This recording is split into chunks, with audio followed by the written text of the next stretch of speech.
સુરતના વ્યક્તિ સાથે સાયબર ફ્રોડ આચરનારા બે આરોપીઓ સકંજામાં. પોલીસે 10,65,000ની ઓનલાઈન ઠગાઈ કરનાર આરોપીઓને સકંજામાં લીધા. આરોપીઓ એપીકે ફાઇલ ડાઉનલોડ કરાવી મોબાઈલ હેક કરતા હતા. મોબાઈલ હેક કરીને બેંકના ખાતામાંથી પૈસા ઉપાડી લેતા હતા. પોલીસે તપાસ કરીને ઝારખંડથી બંને આરોપીને પકડી પાડ્યા. આરોપીઓને પકડવા માટે પોલીસે વેશ પલટો કરીને વોચ રાખી હતી. સતત 3 દિવસ નજર રાખ્યા પછી આરોપીને સકંજામાં લીધા. આરોપીના બેંક ખાતાઓમાંથી 65 લાખથી વધુના શંકાસ્પદ વ્યવહારો મળી આવ્યા. આરોપીઓ કમિશનની લાલચ આપીને બેંક એકાઉન્ટ ભાડે લેતા હતા.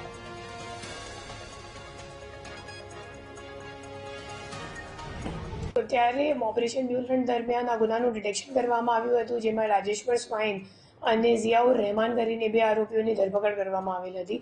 અને એમની ઇન્ટેરોગેશન મુજબ બે આ કેસમાં જે મની મ્યુલ આરોપીઓ હતા, તો એમની ધરપકડ કરવા માટે પછી ટેકનિકલ વર્કઆઉટ ચાલુમાં હતી.